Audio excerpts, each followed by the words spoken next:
A figura mostra a curva dos estágios de replicação viral em ciclo único. Após a dissorção, vírions infecciosos não podem ser detectados no meio de cultura, um fenômeno denominado eclipse. Durante o período latente, que inclui a eclipse e as fases precoces de maturação, o ácido nucleico viral é replicado e ocorre a síntese proteica. Durante o período de maturação, o ácido nucleico viral e as proteínas são agrupados para formar vírions maduros, os quais são liberados da célula hospedeira. Ele dá aqui o nosso gráfico com relação à fase de eclipse e à fase de maturação, e ele diz o que cada uma dessas fases acontece.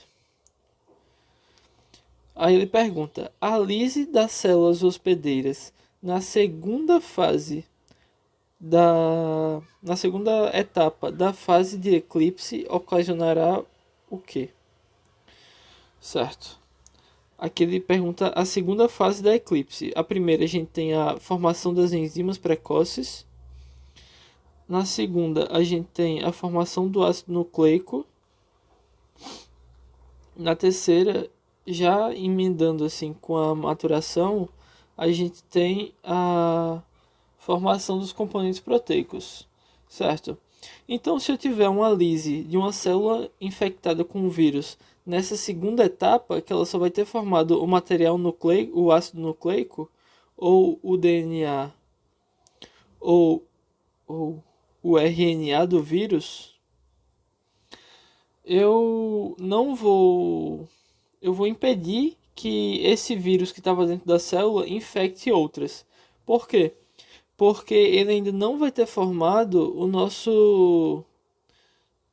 as proteínas que compõem o envelope viral, ou nem o envelope, nem o capsídeo. Então esse vírus ele vai ser impedido de infectar outras células, que é como eu coloquei aqui, ó, à direita. O núcleo o vírus é composto por um material genético, pode ser tanto DNA quanto RNA.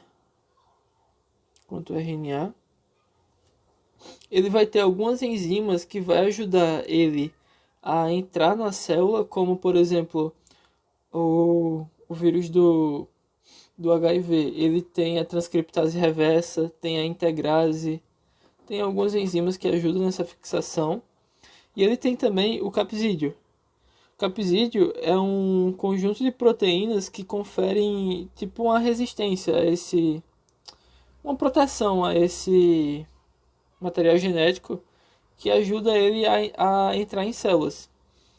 E com relação aos vírus envelopados, a gente tem, além do capsídeo, a gente tem esse envelope viral, que ele é composto de membrana plasmática de células já infectadas, que aí confere um pouco mais de permeabilidade na célula, porque se eu tenho um vírus, por exemplo, minhas células da pele, tem uma membrana plasmática, e esse vírus também tem uma membrana plasmática que se assemelha a ela, então ele vai ser mais facilmente associado. Então vamos voltar aqui à questão. Se eu faço a lise de uma célula que um vírus nem fez ainda as proteínas do capsídeo, então esse vírus vai ser impedido de se associar à célula. Então a nossa resposta vai ser aqui, ó, letra A. Interrupção do ciclo viral, pois o material genético liberado não é infectivo sem o capsídeo. Perfeito. Um vírus sem capsídeo vai ser só o material genético. E esse material genético ele não entra em célula nenhuma. Nossa alternativa é a letra A.